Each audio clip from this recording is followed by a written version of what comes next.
Hello there, and welcome. Before you get too comfortable, I'd love it if you could gently like the video and subscribe if you find yourself drifting peacefully into the past with us. And if you're so inclined, do let me know in the comments where you're tuning in from and what time it is for you just now. Now dim the lights and let's ease into tonight's journey together. France, a country known in postcards for its lavender fields, quiet boulangeries, and sleepy rivers winding past weathered stone cottages. But before it was France, it was many things. A shifting land of forest and marsh, hill and coast, echoing quietly with the sounds of footsteps long forgotten.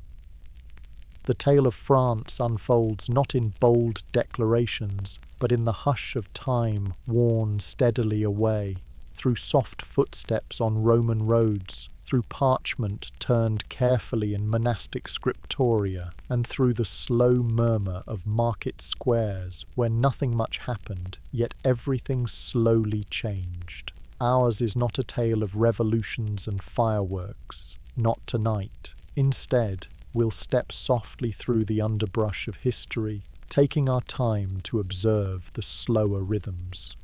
We'll trace the quiet outlines of early settlements beneath the moss of southern valleys. We'll walk among Gallic tribes and Roman administrators who once watched the same stars that we do now. We'll sit beside medieval scribes by candlelight, watching the ink dry slowly on vellum, and listen to the steady beat of peasants' footsteps in furrowed fields. France has seen kings crowned and dethroned, armies march and falter, ideas born and exiled. But tonight, we'll wander more gently. Through the pages of history, we'll find the ordinary lives, the unnoticed habits, and the enduring customs that made France not merely a stage of events, but a lived-in land, shaped not just by emperors and edicts, but by bread baked daily, prayers whispered at dusk, and letters carried slowly through countryside roads. So rest easy, take a slow breath, let the world outside drift a little further away, and together let's begin our quiet exploration of the history of France. Long before the syllables France were ever uttered, before the scribes, before the kings, before the very notion of a nation, this land lay quiet and untamed, a tapestry of rolling hills, dense forests, and winding rivers, home not to empires but to silence, punctuated only by the whisper of the wind, the crackle of fire, and the quiet tread of early feet. It is here, in this gently forgotten time, that our journey must begin. The story of prehistoric France unfolds not in the language of records, for there were none, but in stone tools found beneath the earth, in the soot of ancient hearths, and in the patient lines of cave paintings, drawn with care and calm deliberation. The land that would one day be called France has been settled by humans for over 1.8 million years, though the details from such ancient stretches of time are blurred by the vastness of the ages. Still, something remains. A trail of evidence whispering of life lived slowly and close to the land. By the time of the Upper Paleolithic period, around 40,000 years ago, the people who moved through this landscape left behind not only tools and bones, but moments of reflection etched into stone.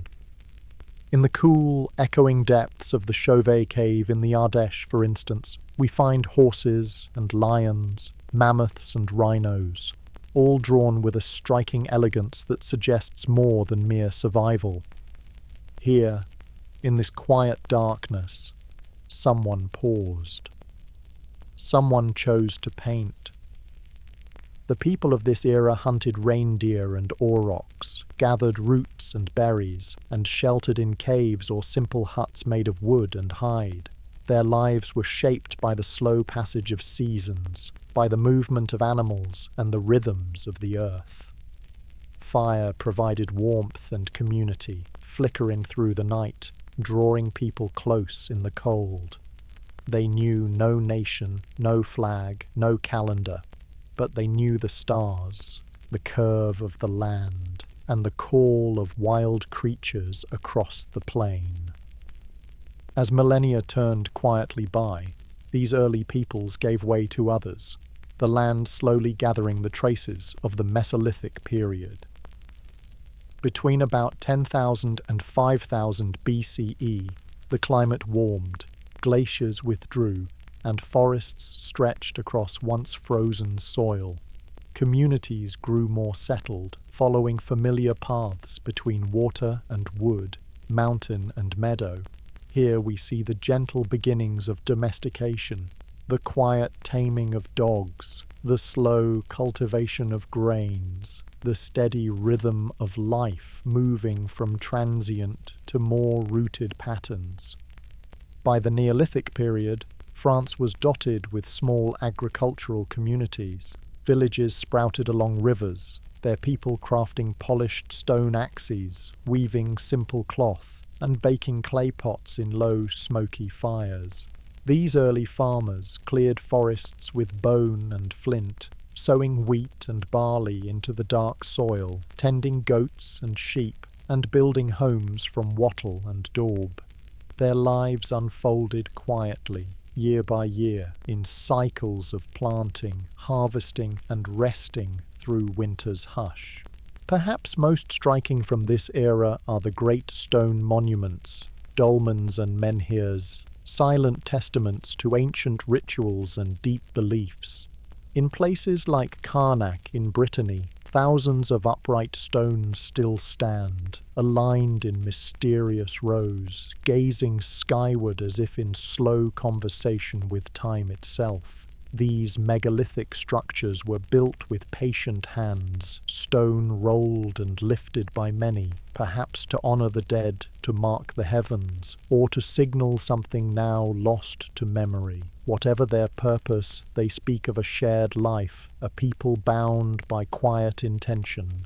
Bronze slowly replaced stone as the ages drifted on, and with it came subtle changes. Trade networks formed, stretching across rivers and hills, linking distant communities through the exchange of metals, salt, and ideas.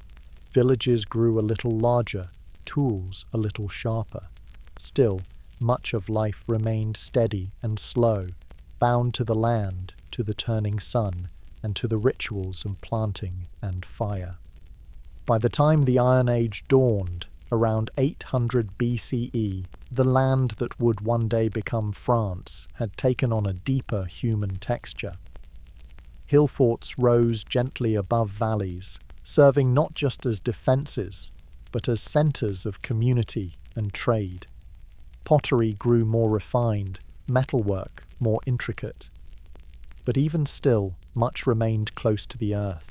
Quiet homes of thatch and clay, the muted sound of livestock, the smell of bread baking in the morning, and the hush of old songs sung softly in the evening smoke.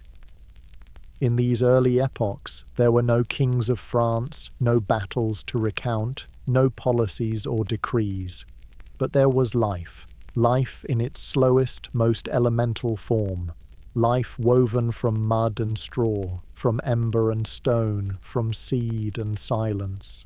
These were the quiet dawns of France, gentle, persistent, and rich in the unnoticed depth of time itself. By the time the Iron Age had settled itself across the European landscape, the land we now call France had taken on a new, more connected character. Between the gentle murmurs of rivers and the soft roll of wooded hills, communities deepened their roots and gave rise to a culture that would later be known to the wider world as the Celts of Gaul. Yet here, among the stones and soil, theirs was not a land of myth and war cries, as legend often insists. It was, more often than not, a life of modest habits and measured days, deeply tied to nature, seasons, and the quiet cohesion of clan and community. The term Gaul was used by the Romans to describe the region roughly corresponding to modern-day France, Belgium, Luxembourg, and parts of Switzerland, Italy, the Netherlands, and Germany west of the Rhine. But the people themselves did not share one single identity. They were a mosaic of tribes and tongues, distinct in dialects and dress, yet sharing a common cultural fabric woven from oral tradition, craftsmanship, and reverence for the natural and the unseen. Daily life in these communities, from the 6th to the 1st centuries BCE, was marked by gentle rhythms and familiar sounds. The clang of the blacksmith's hammer at dawn, the lowing of cattle in the misty fields, the soft rustle of linen being spun beside the hearth. Families lived in roundhouses built of timber and thatch, arranged in small settlements that hugged the contours of hills and rivers. Their homes were warm, smoke-scented, and lived in spaces filled with laughter, disputes, shared meals, and the crackle of story. Agriculture remained the foundation of life. The Gauls tilled their fields with iron-tipped ploughs, growing barley, wheat, millet, and rye. Orchards offered apples and plums, while grapevines slowly began to climb in the warmer south. Livestock, sheep, pigs, goats, and cattle were essential companions, not only as food, but as wealth and status. Bees were kept in woven hives, their honey prized for its sweetness and for the mild mead it could produce. Life was local and rich in the texture of soil and season.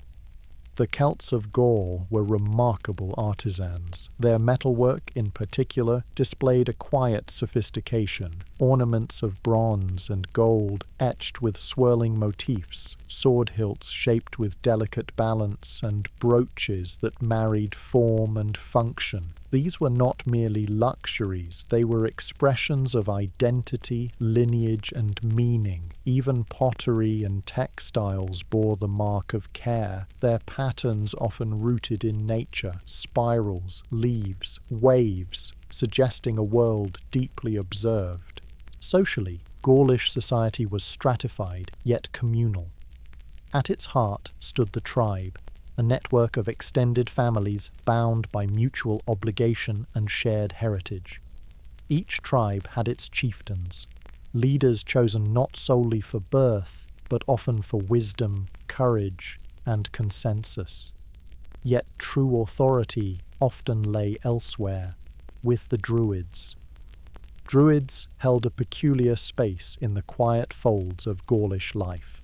They were priests, yes, but also judges, teachers, healers, and keepers of memory. They committed nothing to writing, preferring oral tradition, believing knowledge to be sacred and alive, passed from lips to ears, rather than trapped in ink. In forest groves and among ancient stones, they studied the stars, interpreted signs, and guided both the living and the dead. Their rituals were quiet and precise, tied to cycles of sun and moon, and imbued with a reverence for the unseen forces believed to shape all things. Trade, too, played its part. Though many villages were self-sufficient, there was a slow but steady movement of goods across Gaul. Salt from the marshes, tin from Brittany, amber from the north, and fine pottery from the Mediterranean all found their way through forest paths and along river routes. Coins began to circulate, some minted locally, others arriving with traders from the south. Markets were not bustling metropolises, but gatherings of familiarity, where one might exchange a sack of grain for a bolt of cloth, and pause to share a mug of ale with an old acquaintance. Language was local and alive. Though much of it is now lost, what remains in names and inscriptions suggests a musicality, a language shaped by the land and spoken with an ear for story. Music and poetry were part of everyday life, shared at feasts and beside fires. bards would sing of ancestors and great deeds, of the rhythm of planting and harvest, and of spirits that lingered in sacred springs or ancient woods. In truth, most days in Gaul passed quietly. Children tended geese and gathered herbs, women wove fabric and shaped loaves, men repaired fences and guided ploughs. There were celebrations too, seasonal festivals that marked the solstices, the coming of spring, the gathering of harvest. These were times of shared warmth, of dance, food, and remembrance. The veil between worlds was considered thin at such moments, and offerings were made not in fear but in honour and kinship with the natural world. Yet change crept in, gently at first. The south of Gaul saw increasing contact with Mediterranean cultures. Greek colonies like Massalia, modern-day Marseille, became footholds of foreign influence. With them came wine, new tools, new gods, and new ways of counting time. The Gauls absorbed what suited them, adapted what served them, and carried on, much as before. But beyond the Alps, Rome stirred. For now, however, the Gauls lived as they had for centuries, among stones and soil, beneath wide skies, and amidst a landscape as familiar to them as breath. Their story was not yet one of conquest or resistance. It was a story of quiet continuity, of lives tethered to earth and sky, of a culture both subtle and enduring, a culture that, even after its names faded from maps, would leave its echo in the rhythms of the French countryside for generations to come. When the Roman legions first cast their gaze across the Alps toward the lands of Gaul, it was not out of idle curiosity. Their expansion was methodical, deliberate, and often justified under the guise of restoring order or honouring treaties. But beneath the military manoeuvres and political pretense, there lay something simpler. Gaul, with its fertile valleys, mineral wealth, and strategic rivers, was a place worth having. And so, slowly at first, and then with the steady pulse of imperial resolve, Rome extended its reach. The conquest of Gaul by Julius Caesar, beginning in 58 BCE, unfolded over nearly a decade. It was a campaign filled with the usual dramas of siege and skirmish, but tonight we look elsewhere, not to the clash of armies, but to what came after. Once the dust had settled and the Roman eagle was planted firmly in Gallic soil, a quieter transformation began. Not one of immediate overhaul, but of gradual, pervasive change, felt most keenly in the rhythms of daily life. The Gauls, now subjects of Rome, found themselves part of a vast and ordered world. A new map was drawn, carving the region into provinces: Gallia Narbonensis in the south, Gallia Aquitania to the west, Gallia Lugdunensis in the centre, and Gallia Belgica in the north. At first, the names meant little to those who still counted time by seasons and harvests. But over time, as Roman administrators settled into villas and soldiers retired into local towns, the changes took root. One of the most enduring legacies was the road. Roman roads were marvels of engineering. Not just dirt paths, but carefully layered constructions of stone and gravel, designed to endure weather and weight. They stitched the land together, connecting Gaul to Rome and to itself. Along these roads, ox-drawn carts carried wine, oil, and pottery. Couriers bore messages from governors and generals. Travellers moved in a slow, steady tide. Merchants, pilgrims, teachers, and tacksmen. The Roman towns that grew along these arteries brought with them a new architecture. Forums, amphitheatres, bathhouses, and temples rose from the Gallic soil. Towns like Lugdunum, modern-day Lyon, and Lutetia, now Paris, blossomed into regional centres. These were not bustling metropolises by modern standards, but rather gentle hybrids, where Latin mingled with Celtic tongues, where toga-clad magistrates shared space with cloaked druids, and where old beliefs nestled quietly beneath marble columns. Life in the countryside adapted more slowly. Many Gallic families continued their traditional ways, farming the same plots, observing the old festivals, and offering quiet prayers to the spirits of place and season. But Roman influence seeped in subtly. Villas began to appear, large estate houses built by Romanized elites or retiring officials. These villas were not just homes, but centers of agricultural production, complete with granaries, presses, and heated baths. The local peasantry often worked these lands, sometimes as tenant farmers, sometimes as labourers tied to the estate. Within these estates, daily life took on a new rhythm. Slaves, some local, some from further reaches of the empire, cooked meals, tended vines, and cleaned mosaics that depicted gods and myths far removed from Gallic forests.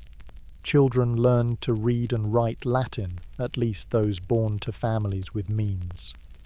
Scrolls and styluses became part of learning, and with them came Roman ideas of law, philosophy, and civic duty. Religion, too, was a slow tapestry of transition. While the Druids persisted in rural pockets, Rome brought with it a pantheon of deities, Jupiter, Mars, Venus, enshrined in stone temples and celebrated in state festivals. Yet the Gauls did not entirely abandon their old gods. Rather, the two belief systems wove together. Local deities were equated with Roman ones, a practice known as interpretatio Romana. The god Cernunnos, with his antlers and wild aspect, became associated with Mercury or Pluto, depending on the region.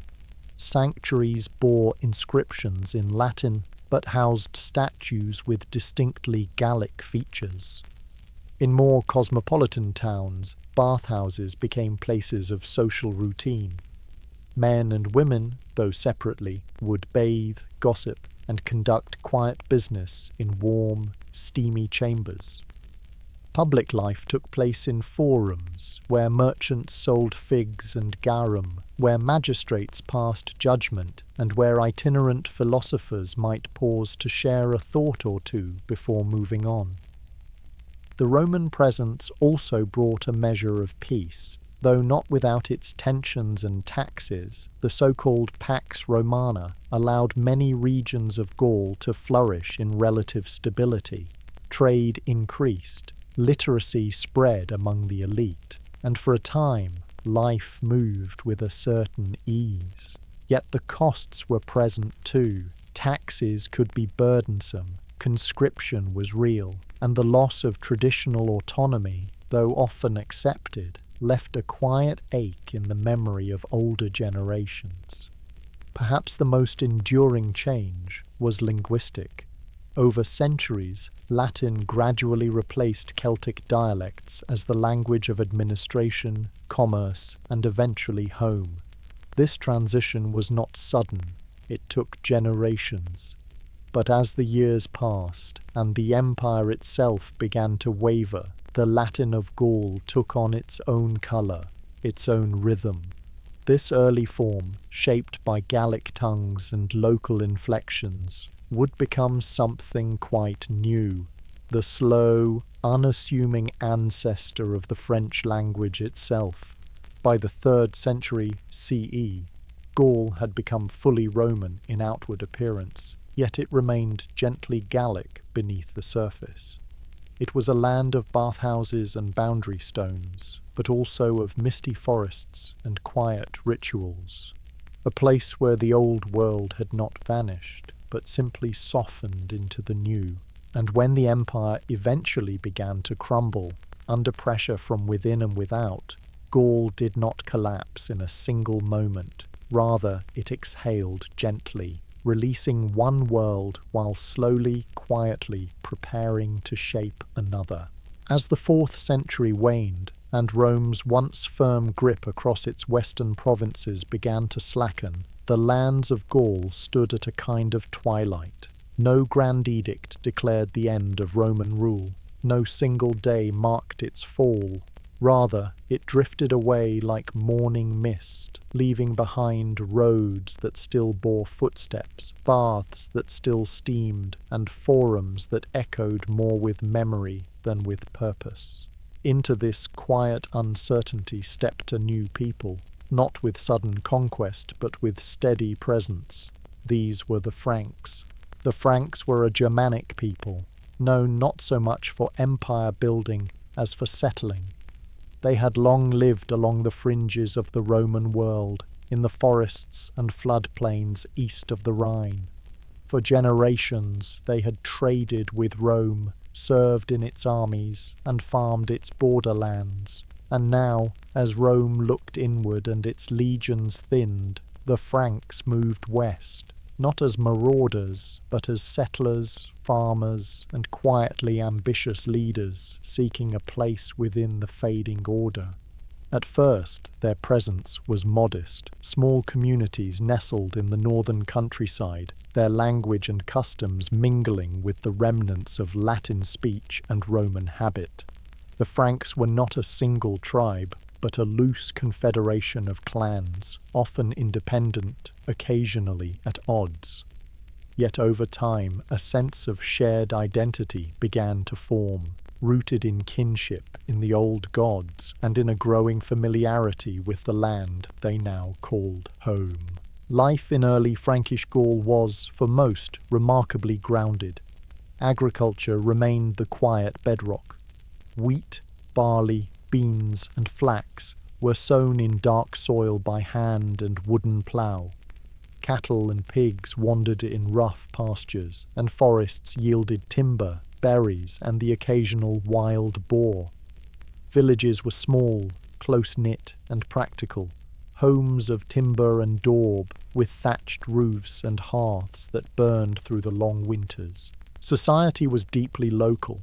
Loyalty flowed not to a distant state, but to a chieftain, often chosen from among the strongest or most respected.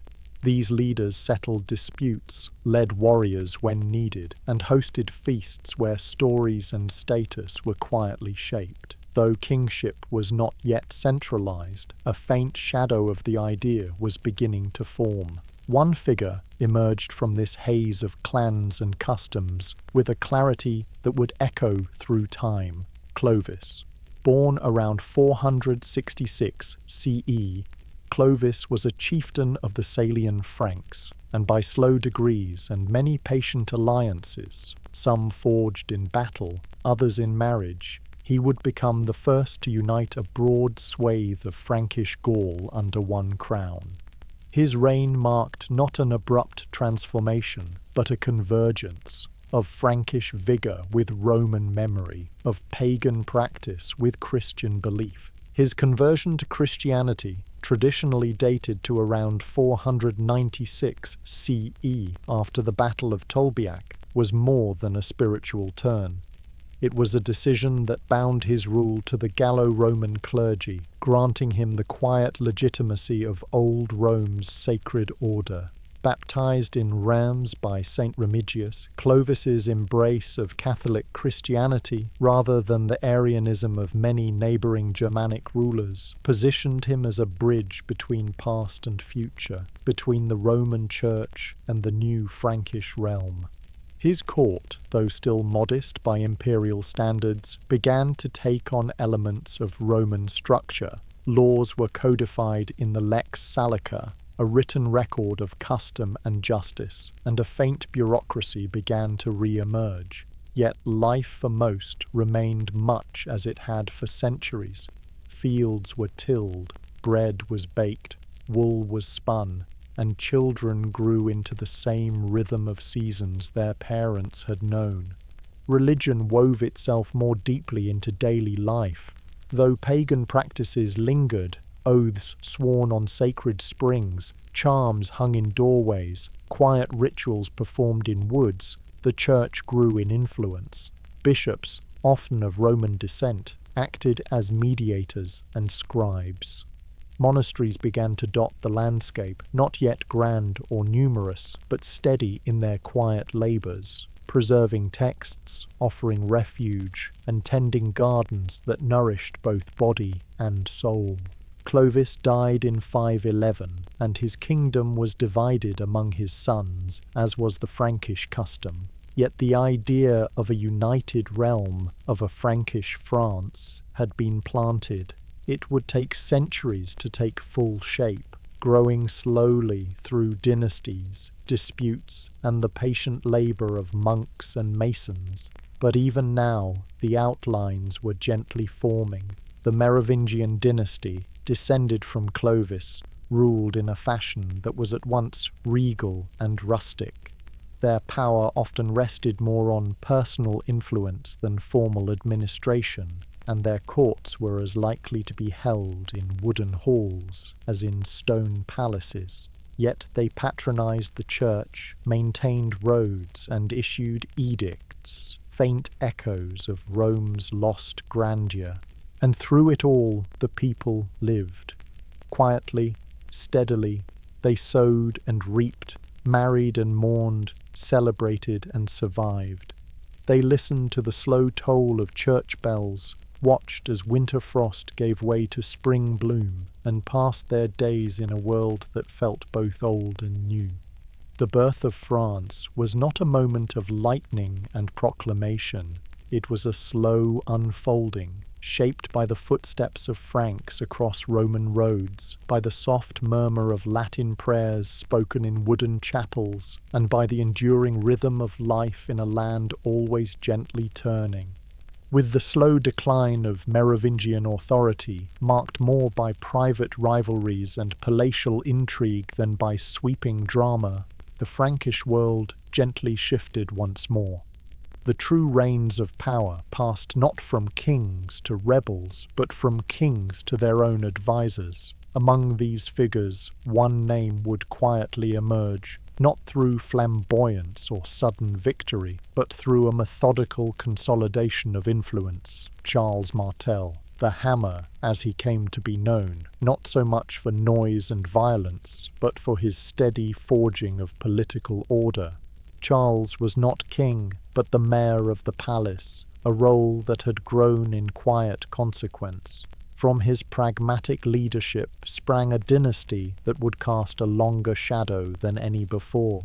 His son, Pippin the Short, finally assumed the crown with the Pope's blessing, and with that soft but potent gesture, a coronation in Saint-Denis, the Carolingian age began. It was, in many ways, an era of intention rather than spectacle. Pippin's reign laid a measured foundation, and from it would rise his son, Charlemagne, Charles the Great. Though his campaigns would eventually span much of Western Europe, tonight we look not to his conquests, but to the world his reign helped gently shape, the Carolingian world. A world of monks and manuscripts, of quiet scholarship, and of new attempts to order life through both pen and plough. Charlemagne understood, with quiet clarity, that empires cannot be sustained by sword alone, and so he turned his attention to what lay behind the fields and fortresses, the mines, the books, the churches, the schools. In 800 CE, on Christmas Day, he was crowned emperor in Rome. But the truer significance was not the title, but the intention: to renew the idea of empire in the West, not through splendor, but through restoration. The Carolingian Renaissance, as it is now known, was not a renaissance in the bold, sweeping sense of later centuries. It was subtler, monastic, scriptorial, focused not on innovation, but on preservation. Across the Frankish world, especially in places like Tours, Corbie, and Reichenau, monks settled into patient work. They copied texts by hand, often in a careful new script known as Carolingian minuscule, a clear, rounded writing designed for readability and continuity. Latin texts, classical, theological, legal, were preserved by this quiet labour, their survival resting on the scratch of quill upon parchment.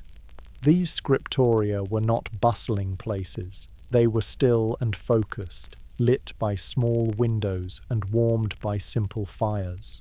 Monks rose before dawn, chanted the hours, and then turned to their work, carefully copying letters, illuminating margins with gold and cobalt, binding pages into volumes that would outlast the centuries. Their libraries were not vast, but they were treasured.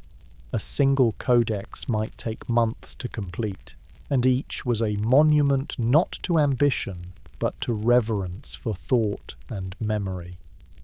Outside the cloister walls, life retained its rhythms. The majority of people, as always, lived from the land. Smallholders and serfs, tied to estates both lay and ecclesiastical, worked the soil with wooden tools, guided oxen through furrows, and brought their yields to the manor's granary.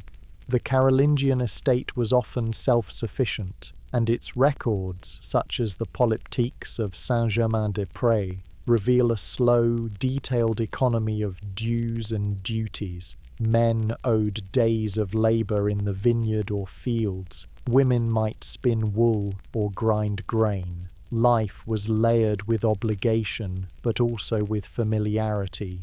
The church, increasingly structured, offered both spiritual rhythm and practical guidance. Bishops and abbots acted as local lords, their cathedrals centres not only of worship but of governance. Parish priests, many still of humble background, offered Mass in Latin to congregations who understood little of the words, but everything of the ritual. Bells marked time, saints' days ordered the calendar, and relics drew pilgrims from near and far, seeking healing, blessing, or simply wonder. Education, though limited, was valued in ecclesiastical circles. Charlemagne issued capitularies urging the establishment of schools in monasteries and bishoprics, not for the public, but for the sons of nobles and clerics. The subjects were simple but foundational: grammar, rhetoric, arithmetic, and music, all within a theological frame. Alcuin of York, one of Charlemagne's closest scholars, helped guide this intellectual revival with gentle precision, favouring clarity over brilliance and order over inspiration. Architecturally, the Carolingians left their mark in modest grandeur. Palaces like Aachen were built with columns brought from Roman ruins, their design echoing classical forms with northern restraint. Churches rose with thicker walls and narrower windows than their Roman predecessors, foreshadowing the Romanesque style. Interiors were adorned not lavishly, but with dignity.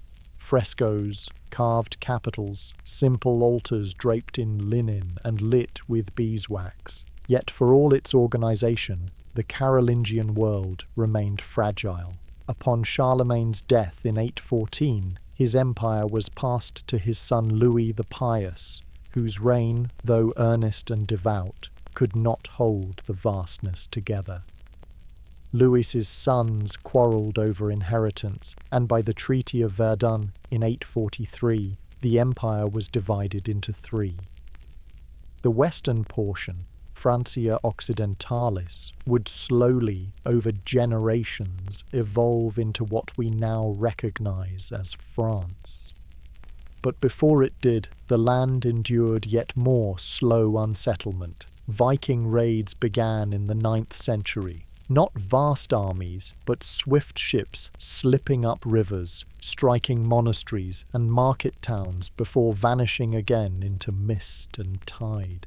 The monks, so carefully copying their manuscripts, were sometimes forced to flee, bearing books wrapped in cloth and hope. Towns were fortified, walls thickened, and watchtowers dotted the rivers. Still, life carried on.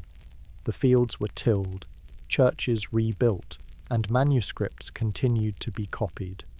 This was a world of continuity more than chaos, where despite the threats from without, the internal rhythms of prayer, planting, and parchment endured. The Carolingian world did not end in collapse. It faded gently, like so much else in history, not with fire and noise, but with inheritance disputes, shifting loyalties, and the quiet persistence of local life. But its legacy endured in its monasteries, its books, and its vision of a realm united not just by land, but by law, learning, and liturgy. In these slow centuries, the idea of France found firmer footing, not yet fully formed, not yet named, but present in the patterns of life that stretched from the Loire to the Rhine. It was in the monk's steady hand, the peasant's morning labour, the bishop's measured sermon, all soft threads in the long, unhurried weaving of a kingdom. By the turn of the 10th century, the great echo of Carolingian order had softened into something quieter and more local. The once grand idea of a unified realm now lay gently fragmented, not in ruin, but in quiet rearrangement. Francia Occidentalis, soon to be called France, was no longer held together by imperial decree. Instead, it endured through a patchwork of lordships and counties, bishoprics and baronies, each with its own rhythms, each with its own quiet centre. Life, for most, continued not under the gaze of kings, but within the gentle reach of fields, churches, and the low stone walls of village life. This was the early medieval period, sometimes called the feudal age, not for its drama, but for its rootedness, a world where power rested not so much in royal halls, but in manorial courts, where lords and peasants negotiated the terms of living season by season. The king, though still present, first under the fading Carolingians, and later under the Capetian line beginning with Hugh Capet in 987, was often more symbol than sovereign. Real authority lay closer to the land. At the heart of this society was the manor. More than a house, it was a structure of relationship, a place where obligations were exchanged, and where life was lived according to familiar expectation.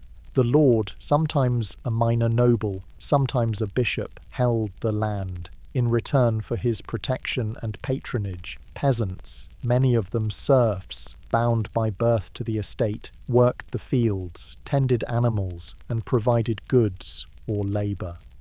It was not a system of wealth, but of necessity. And within its bounds, life was not static, but deeply ordered.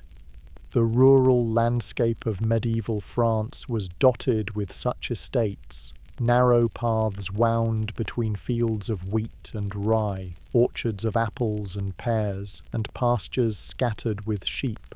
The air in spring carried the scent of tilled earth, while in autumn it held the warmth of straw and smoke.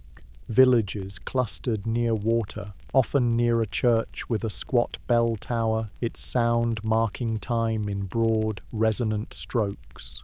Daily life for most was tethered to the soil. Men rose early to work the land, often communally, using ploughs drawn by oxen. The rhythm was seasonal, ploughing in spring, sowing, weeding, harvesting, threshing. Women managed households, preserved food, spun wool, and cared for children. Both laboured side by side during planting and harvest. Life was hard, but not without its small comforts. Bread, cheese, ale, and porridge formed the bulk of the diet. Meat was rare, but stews could be hearty. Festivals, often tied to saints' days, brought brief interludes of merriment, music, dancing, and simple games under the watchful eye of the church. That church increasingly shaped not just belief, but daily structure. Priests were often the only literate men in a village, and their authority was both spiritual and social. They conducted baptisms, weddings, and burials. They blessed the fields and chastised wayward conduct. the year turned on the church's calendar. Advent, Lent, Easter, Pentecost, each season marked by rituals both solemn and familiar. Pilgrimages, too, became more common. Ordinary folk set out on long, slow journeys to holy sites like Saint Martin of Tours or, further afield, to Santiago de Compostela in Spain, seeking healing or penance, or perhaps simply a sense of connection beyond their fields. Monasteries, meanwhile, remained centres of quiet industry and reflection. Though no longer the sole keepers of learning, they continued their slow work. In stone scriptoriums lit by narrow windows, monks copied texts, some sacred, others classical. Virgil, Boethius, Isidore. The pages, bound in leather and adorned with careful miniatures, were less for the public than for posterity. But the spirit of scholarship endured, patient and steady. Towns, though fewer than one might imagine, began to stir with slow growth. Places like Paris, Rouen, and Toulouse, while still small by modern standards, gathered artisans, merchants, and clerics within their walls. Markets formed around cathedrals or at river crossings, where one might purchase salt, cloth, or a handful of spices brought from afar. Guilds appeared, regulating trade and training apprentices. Streets were narrow and muddy, but alive with murmurs of commerce and conversation. Among the nobility, life was ordered through custom and lineage. Castles, more wooden palisades than stone fortresses in the earlier centuries, rose on mounds, watching over the land with quiet authority. Within their walls, the lord's household lived according to the gentle rituals of rank. Meals served on simple trestles, songs sung by minstrels, disputes settled by oaths or quiet arbitration. Courts were small, but the ideals of chivalry began to take root, shaped not by reality but by poetry, where knights served ladies, and honour was won not just by sword but by word. Women in noble circles had their own roles, managing households, overseeing servants, and often acting as stewards in their husband's absence. Some entered convents, where they led lives of prayer, study, and occasional correspondence with the wider world. Though limited in public power, many women moved quietly through the corridors of influence, their voices heard in councils, their choices shaping generations. Language, too, was evolving. Latin remained the tongue of church and law, but local dialects, Old French, Provençal, Breton, Occitan, flourished in daily speech. Poetry and story emerged in these languages, spoken by troubadours and jongleurs in castle halls and market squares. Tales of Roland, of Charlemagne, of Arthur and his knights passed from voice to ear, reshaped by each telling. Still, life was far more earthbound than epic. Most days passed in labour and rest, in prayer and custom. The bells rang, the fields called, the seasons turned. And through it all, the slow idea of France persisted, not yet fully formed, not yet centralised, but quietly building. In the parish church's Latin Mass, in the oath of a vassal to his lord, in the steady rise of towns and the gentle sway of royal influence, there it was, taking shape, as so many things in history do. Not with fanfare, but with patient unfolding. When Hugh Capet was crowned King of the Franks in the year 987, few could have imagined that his line would endure unbroken for over 3 centuries. At the time, his authority extended little beyond the Île-de-France, a modest territory surrounding Paris, with patchy influence over neighbouring lords. Yet through the long corridor of time, the Capetian dynasty would shepherd the slow, almost imperceptible transition from a feudal kingdom of loosely bound principalities into a more centralized realm, one that could, with growing confidence, be spoken of as France. This was not a story of sudden revolutions or iron rule. It was rather a slow march, measured, cautious, and often obscured by the mist of daily life. The early Capetian kings held no great armies nor vast treasuries. Their court was modest, their reach limited. Powerful dukes and counts ruled their own lands with near autonomy. The dukes of Normandy, the counts of Anjou, the lords of Aquitaine. Each held their own courts, minted their own coins, and owed allegiance to the king more by form than by function. Yet the Capetians endured, and in endurance there is a quiet strength. Their rule was based less on conquest and more on inheritance, marriage, and patience. By ensuring that their sons were crowned during their own lifetimes, they avoided succession disputes. By marrying carefully, they gathered lands and loyalties, and by slowly weaving themselves into the spiritual and ceremonial fabric of the realm, they made kingship a part of the landscape, not a sudden imposition, but a familiar presence.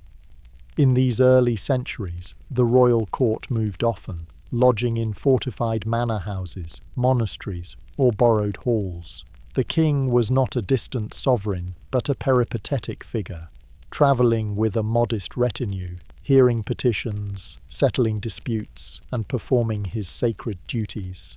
He was anointed, not merely crowned, anointed with holy oil at Reims, a ritual that bound his authority to divine sanction and gave his rule a sanctity beyond mere bloodline. As the 11th and 12th centuries unfolded, the structure of society remained deeply local. Most people still lived and died within sight of their birthplace, their lives shaped more by their village lord than by any royal decree. Yet the idea of a king as guardian of justice, peace, and the church began to take firmer root. The Capetians supported monastic reform, aided the spread of ecclesiastical courts, and lent their name to movements like the Peace and Truce of God, which sought to reduce violence among the nobility by restricting the days on which fighting could occur. The Church, ever a quiet partner in statecraft, played a vital role. Abbeys such as Cluny rose to prominence not only as spiritual centres, but as networks of order and reform. Monks there lived under a stricter rule, focusing on prayer, simplicity, and the slow rhythm of the liturgical year. Their example spread widely, inspiring the foundation of other monastic communities that prized discipline and contemplation over worldly ambition. It was in this fertile ground that towns began to grow, slowly and with some trepidation. While most of France remained rural, the 12th century saw a gentle rise in urban life. Market towns emerged, often around old Roman sites or near monasteries and castles. These towns became centres of trade, craft, and governance. Charters were granted, recognizing certain rights and liberties, freedom from certain tolls, the right to hold markets, or to elect magistrates. Though modest by modern standards, these developments signaled a shift in the balance of power, a subtle move from landed dominance to mercantile vitality. The Capetians, always pragmatic, supported these towns. They saw in them not a threat, but a path to revenue, loyalty, and influence. Paris, once a small city clustered around the Ile de la Cité, began to expand. The University of Paris was founded in the mid-12th century, becoming a beacon of learning and theological discourse. Students and scholars gathered in draughty halls to debate scripture, logic, and philosophy, cloaked not in grandeur, but in wool and parchment. Meanwhile, the French language, in its earliest forms, began to appear in written records. Charters, wills, and poems were now occasionally composed in the vernacular. The Chanson de Roland, one of the earliest known works in Old French, told of heroic deeds and feudal loyalties. not as lived experience for most, but as aspirational story, a soft myth that gave shape to emerging ideals of nation and knight. It was under Philip II, often called Philip Augustus, that the Capetian crown took a significant, if still measured, step forward. His reign, from 1180 to 1223, saw the beginning of a more active kingship. He expanded royal territory through careful diplomacy and conflict, most notably with the absorption of lands once held by the English crown in Normandy and Anjou. He reorganized royal administration, established a central treasury, and built up Paris as a seat of governance. He was not a distant figure, but a steady presence, one who understood that power could be built, slowly, through attention to detail. His successors continued this quiet consolidation. Louis IX, later Saint Louis, became a model of Christian kingship, known for his piety, fairness, and care for justice. He sat under the famed oak tree at Vincennes, hearing petitions and offering judgments. His court was not a place of splendor, but of solemnity.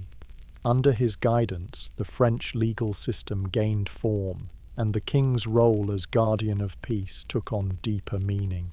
Still, life for most remained as it always had. The peasants sowed and reaped, the merchants traded, the monks prayed. The king was a distant figure, his name known, but his face unseen. Yet his presence could be felt in subtle ways, in the standardization of coinage, in the growing reach of royal law, in the quiet expansion of roads and bridges that linked towns to each other and to the crown.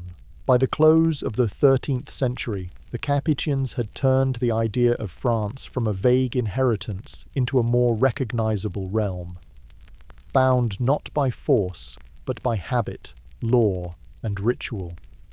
A kingdom not of fireworks and proclamations, but of careful records, evolving language, and the persistent hum of human activity.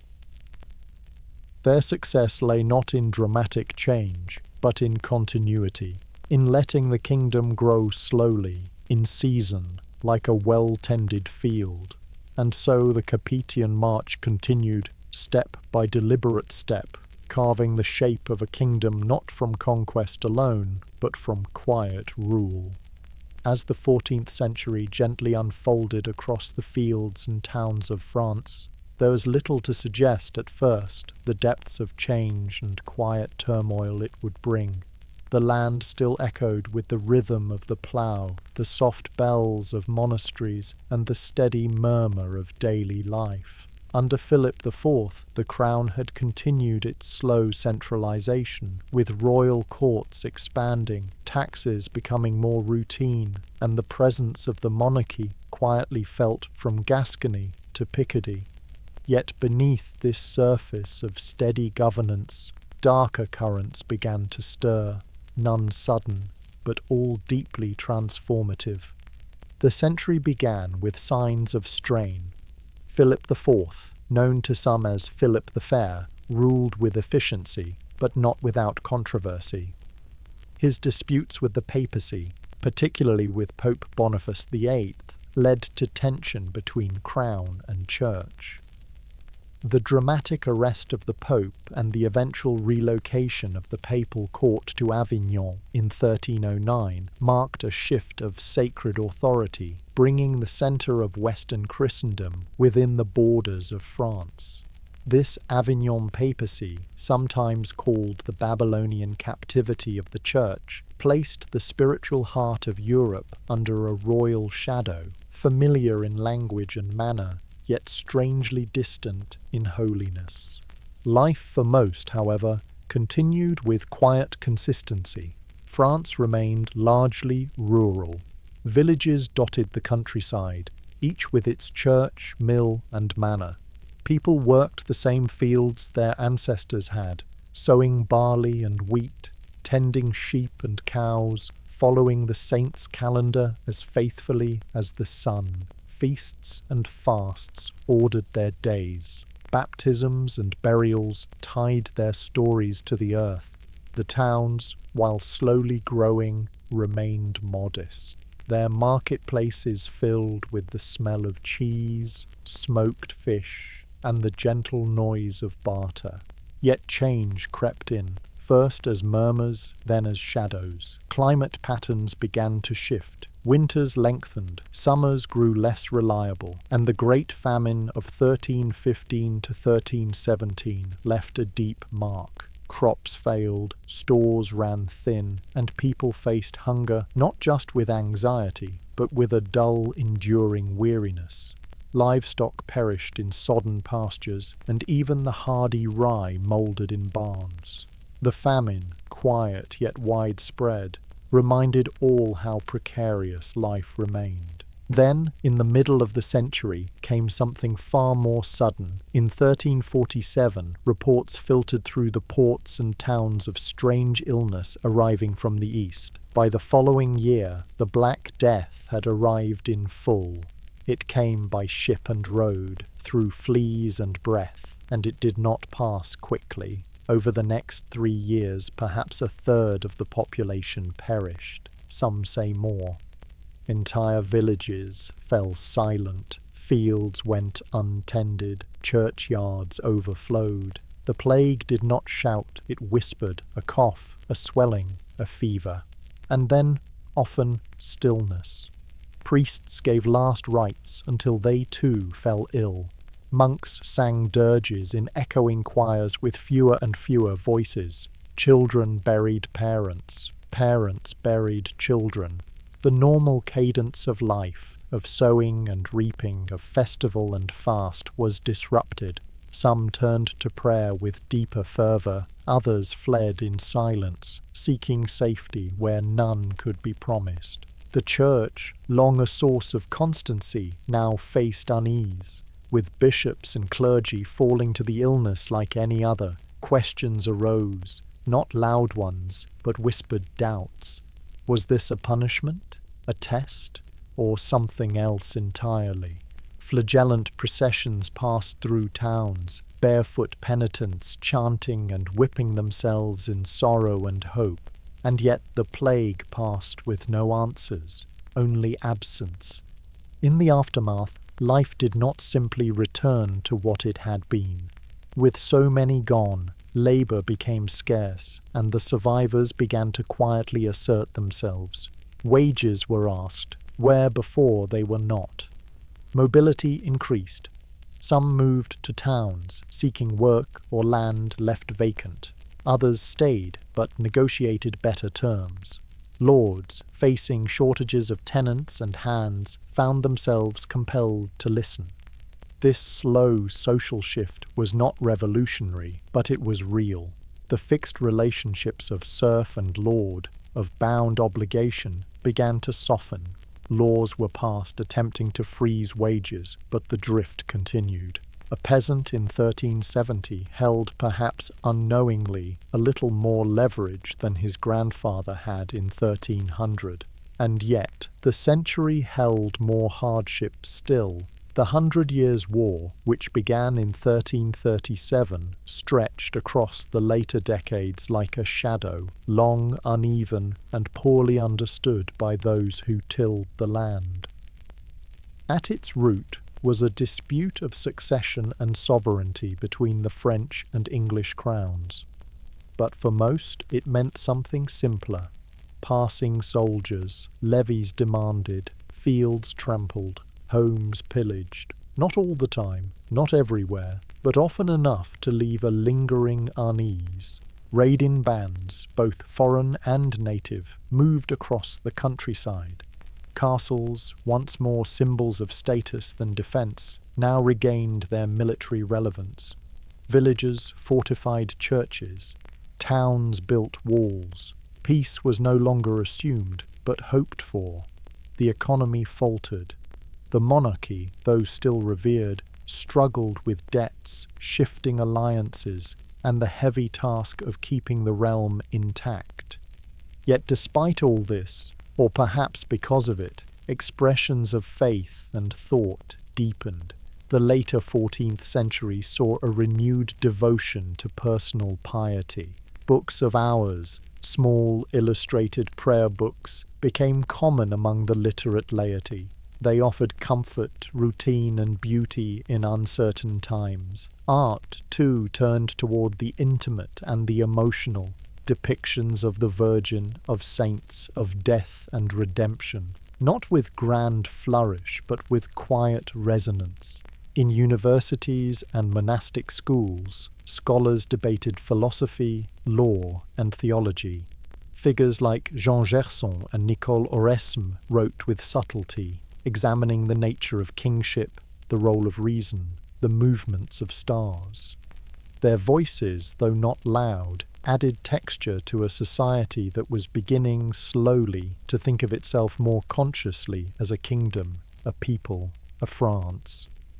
As the century drew to a close, it left behind a land that had been tested, thinned, and unsettled, but also a people who had endured. In the face of famine, plague, and war, they had continued to bake bread, till soil, teach children, and light candles for the dead. The church still stood, though humbled. The crown still ruled, though challenged. And the fields, though sometimes fallow, would be sown again. In these quiet acts of return, of tending sheep, of copying prayers, of planting seed, France endured, not unchanged, but not undone. The 100 Years' War, though often marked in chronicles by battles and treaties, was not one war, but many, an interwoven sequence of conflicts, truces, and shifting claims that stretched from 1337 to 1453. For over a century, the French landscape was shaped as much by the quiet endurance of its people as by the ambitions of kings and the clang of armour. Through it all, peasants tilled fields in the shadow of distant battles, and princes moved cautiously across a board of uncertain loyalties and delicate alliances. At its heart, the war began with a question of succession. When Charles IV of France died in 1328 without a male heir, the crown passed to Philip VI, a cousin from the House of Valois. But across the Channel, Edward III of England, grandson of Philip IV through his mother, laid claim to the French throne. What followed was not a single uninterrupted conflict, but a series of campaigns punctuated by long pauses, shifting strategies, and quiet devastations. In the early years, the English found surprising success. Their armies were small but disciplined, often composed of archers and foot soldiers trained in long campaigns. At Crécy in 1346, and again at Poitiers in 1356, French knights were brought low by the precision of the English longbow. King John II of France was even captured and taken to London, where he remained for several years. It was a humiliating period for the French crown, and the countryside bore the heavier cost. For the common folk, war rarely arrived with banners and trumpets. It came instead as foraging soldiers, empty granaries, burned villages, and new taxes levied by anxious lords. Local militias were raised, walls repaired, and prayers whispered. People learned to hide grain, to flee early, to wait for the storm to pass. The Jacquerie of 1358, a violent peasant uprising, was not a coordinated rebellion, but an explosion of frustration and fear, soon quelled with brutality. Most peasants returned to the soil, their hopes buried beneath scorched fields. And yet, life went on. Fields were replanted. Children grew. Fairs resumed. The slow mechanisms of life reasserted themselves in the intervals between turmoil. In towns like Rouen, Chartres, and Dijon, guilds continued their work, crafting leather, weaving cloth, and striking coins. Even amid uncertainty, there was a kind of stability in routine, a deep resilience born not of resistance, but of necessity. The French crown slowly began to recover. Charles V, who ruled from 1364 to 1380, was a careful and deliberate monarch. Known as Charles the Wise, he relied not on battlefield heroics, but on administration. He fortified towns, reformed taxation, and worked through capable advisors like Bertrand du Guesclin, a Breton knight whose reputation rested on guerrilla tactics and patience. Under Charles, the royal domain expanded and a cautious optimism returned. Yet the end was far off. His successor, Charles VI, would come to be known as Charles the Mad, suffering from intermittent bouts of severe mental illness. During his absences, rival factions within the court, most notably the Armagnacs and Burgundians, vied for influence. This internal discord left France vulnerable.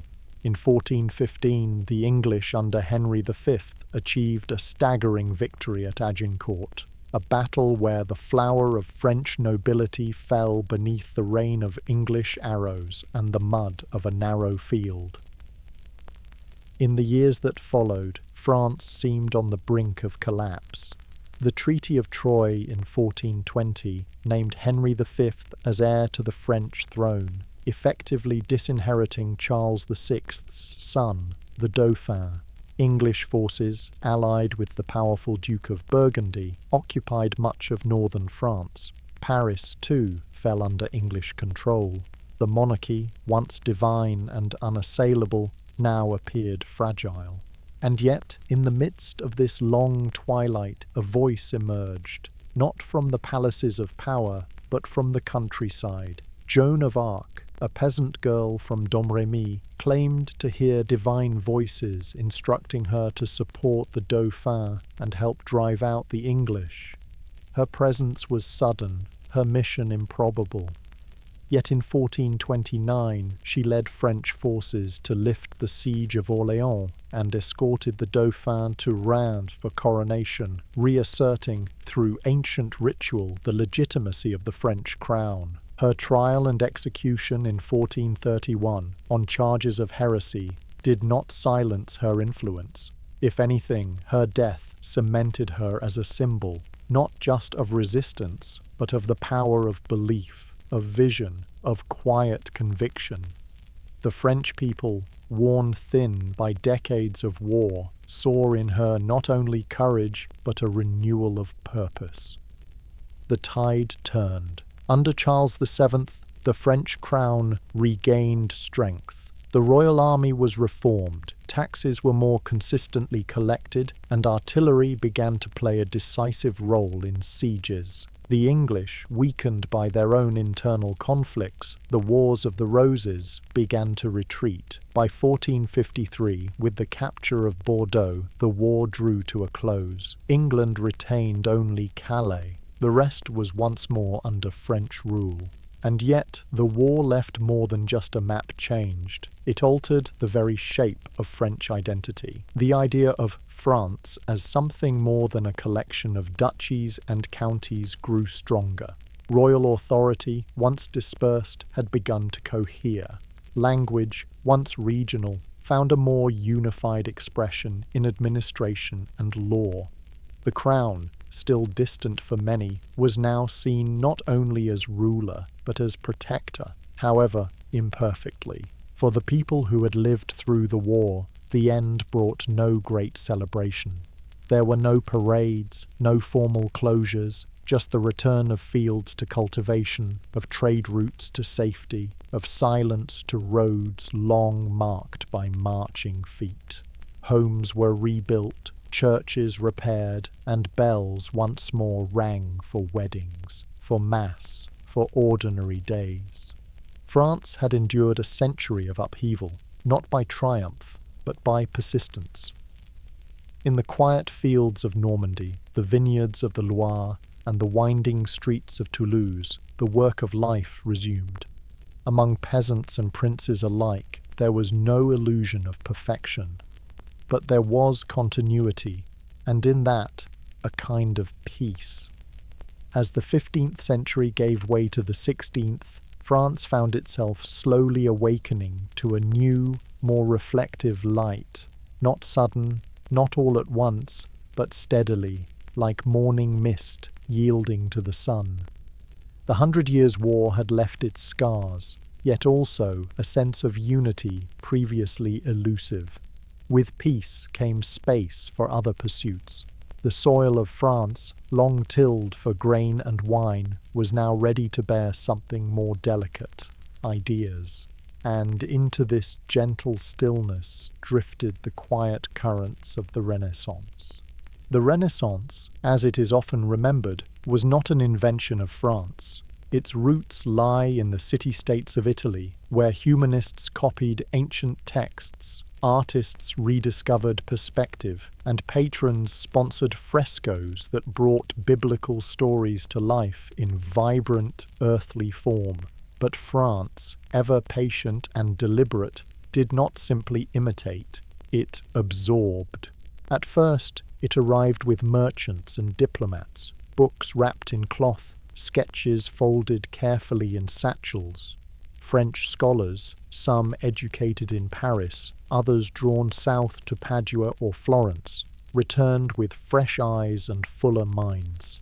They carried with them Plato and Cicero, but also an altered sense of how to read, how to see, how to consider the human being not as a subject beneath God's stern gaze, but as a creature of thought and potential. Kings, too, became curious. Charles VIII's ill-fated Italian campaign of 1494 brought not only military misadventure, but artistic fascination. Sculptors and architects were invited north. Paintings changed hands. Palaces began to whisper of classical symmetry. And when Francis I came to the throne in 1515, a gentle flourishing began in earnest. Francis was no ascetic monarch. He loved beauty, conversation, and display. Under his reign, the chateaux of the Loire Valley bloomed in new forms, graceful staircases, delicate facades, gardens planned for wandering and wondering. These were not fortresses, but homes of contemplation, designed not for defense, but for leisure, learning, and light. He invited Leonardo da Vinci to France in 1516, offering him residence at the Château du Clos Lucé near Amboise. The great master, in his final years, brought with him not just drawings and devices, but a spirit of inquiry that lingered long after his passing in 1519. Though Leonardo would die quietly in France, his notebooks remained, a testament to a mind ever in motion. Yet the Renaissance in France was not limited to princes and painters. It took root also in libraries, classrooms, and the inner chambers of thought. Humanism, this gentle shift in focus from divine command to human dignity, found a home in scholars such as Guillaume Boudet, who wrote on Greek language and Roman law with careful clarity. The Collège de France, founded in 1530 at Francis's urging, stood outside the formal bounds of the University of Paris, offering lectures not in Latin alone, but also in Greek and Hebrew. Here, knowledge was not bound to tradition, but sought for its own sake. In towns and cities, the book became more than a curiosity. Printing presses, first introduced to France in the late 15th century, began to multiply. In Paris, Lyon and Rouen, booksellers offered not just devotional texts, but poetry, philosophy, and pamphlets. The written word, once the guarded province of clergy and elite, became more accessible, though still precious. A well-bound volume, passed hand to hand, carried not only ideas, but the hope of refinement. Among writers, a new voice emerged, not haughty or abstract, but personal and searching.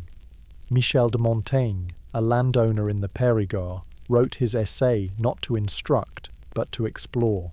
With quiet introspection, he considered friendship, mortality, ignorance, and custom.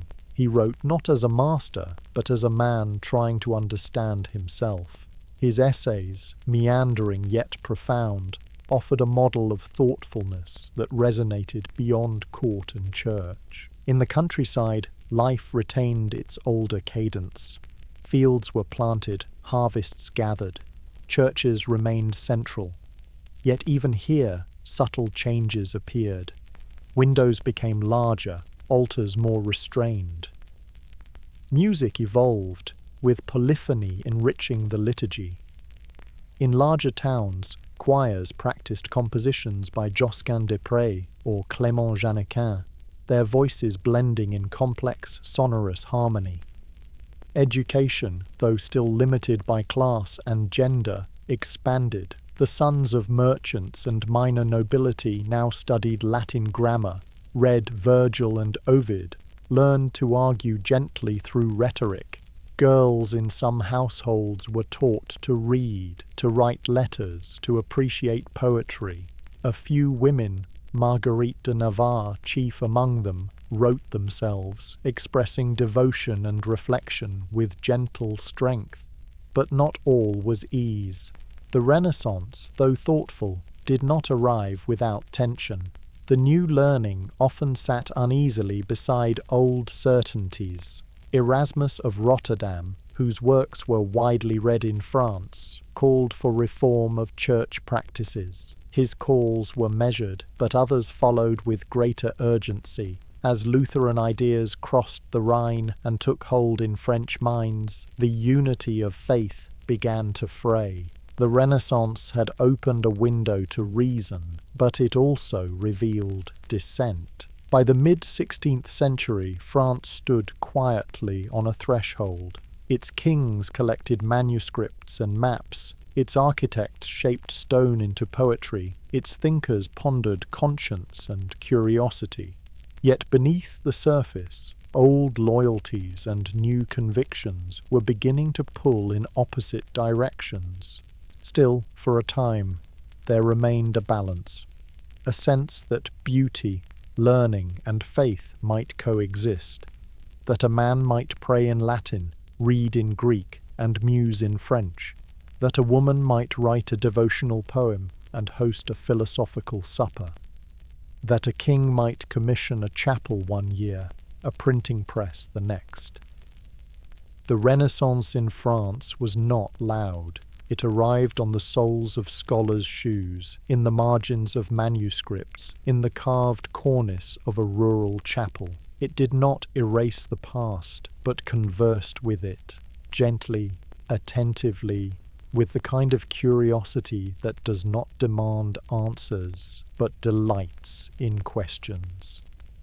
As the 16th century unfolded with its quiet flourishing of art and reason, France soon found itself drawn into a more turbulent rhythm, one not shaped by scholarly inquiry or gentle conversation, but by conscience, conflict, and creed. The Renaissance, with all its promise of harmony between faith and reason, had opened minds, but also widened rifts, and what began as questions of theology would, in time, harden into lines of division, lines that would cut through families, communities, and even the crown itself.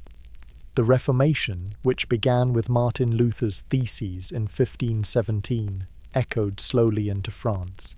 At first, its sound was faint, carried in printed tracts, whispered in learned circles.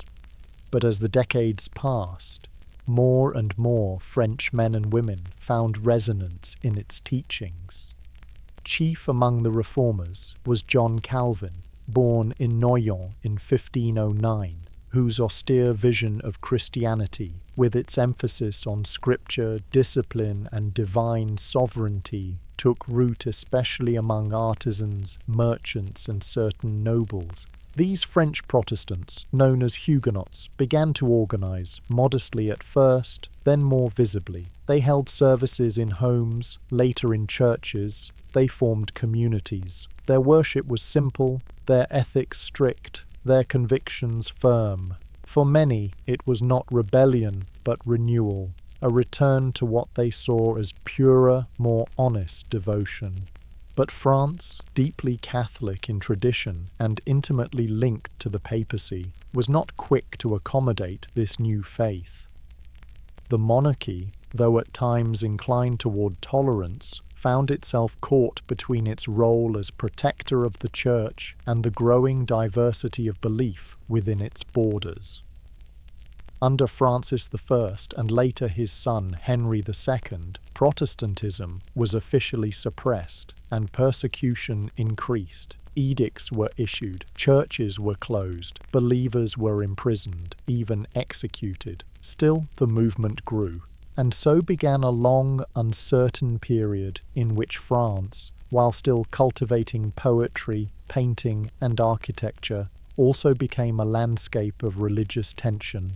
The French Wars of Religion, beginning in 1562 and stretching intermittently for decades, were not continuous battles, but rather a cycle of confrontation and fragile peace. There were formal armies and pitched battles, but also riots, assassinations, sieges, and quiet exiles. The violence, though episodic, was deeply personal. Towns were divided, friends ceased speaking, families were torn.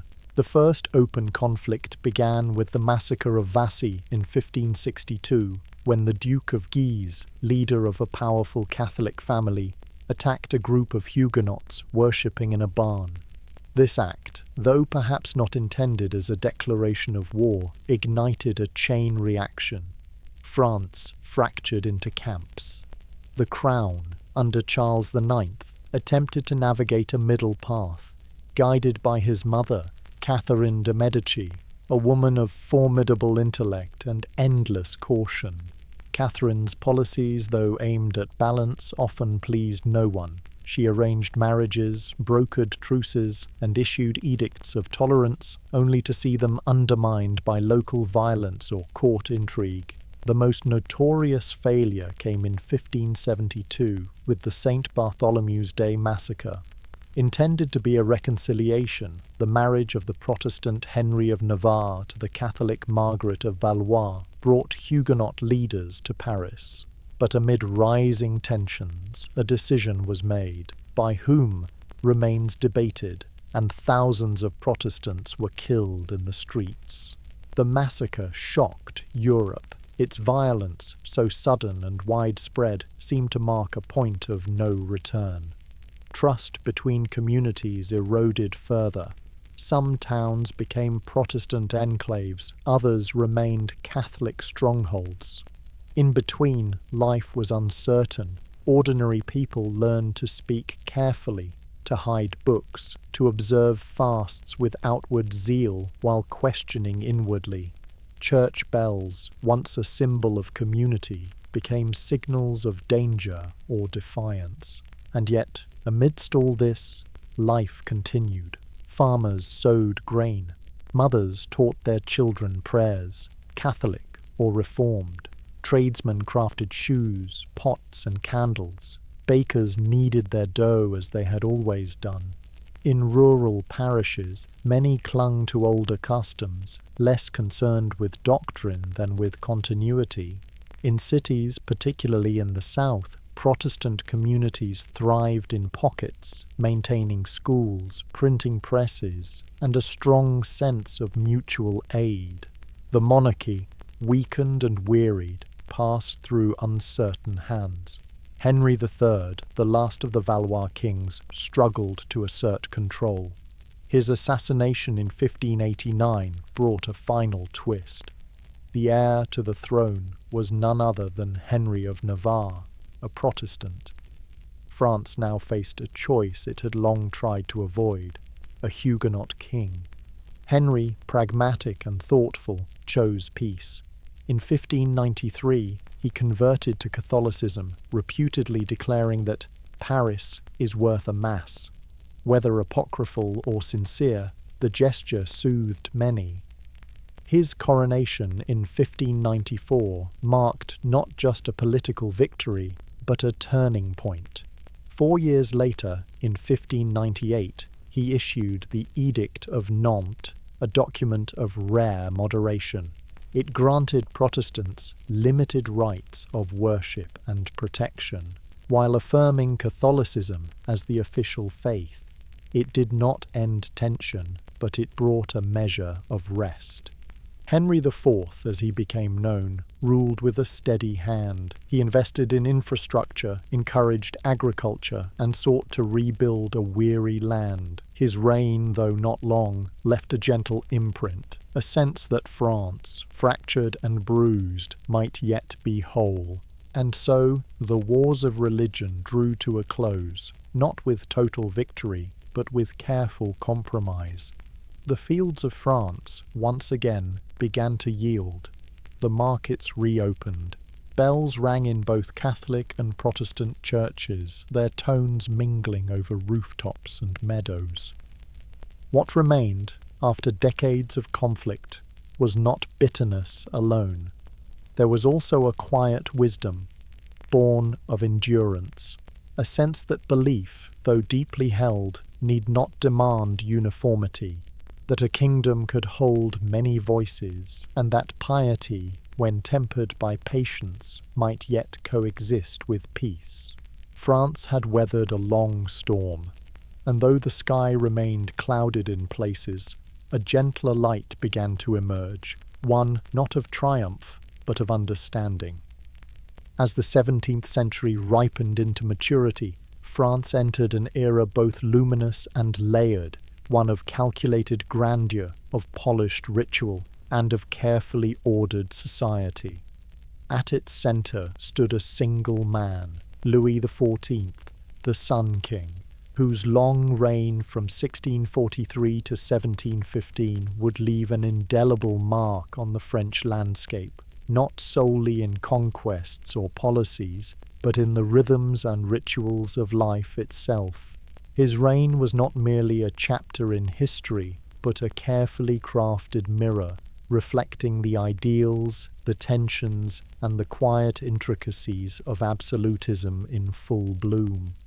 Louis came to the throne as a child, inheriting a realm shaped by the recent trauma of the Fronde, a series of uprisings against royal authority led by nobles, magistrates, and the common people. These disturbances, while eventually subdued, left a deep impression. Order, Louis learned, was not to be assumed. It must be shaped, displayed, and enforced, not through chaos or cruelty, but through a slow choreography of ceremony, architecture, and unspoken expectation. And so, in his maturity, Louis built Versailles. What began as a modest hunting lodge became, over decades, a vast palace, not just in size, but in significance. Versailles was not merely a royal residence, it was a theatre of kingship. Every corridor, every fountain, every gilded panel was part of a silent performance in which Louis played the central role. Here, monarchy was not distant, but omnipresent, visible in daily rituals, in courtly etiquette, in the very structure of the day. The court, drawn from the noble families of France, was invited, compelled in a sense, to gather around the king. They vied not for military commands or autonomous power, but for presence, for favour, for proximity. To hold the candlestick as Louis rose from bed, to be seen at his lever, to dine in view of his chair, these became markers of influence. Power in this world was woven into politeness, into precise gestures, into knowing when to bow, when to speak, when to remain silent. Outside Versailles, the realm remained vast and varied. Most French men and women did not wear lace or silk. They lived in villages and towns, in cottages with thatched roofs or stone walls warmed by hearths. They planted wheat, raised chickens, brewed cider, and mended shoes. They followed the liturgical calendar with quiet consistency, attending Mass, observing fasts, baptizing their children, burying their dead.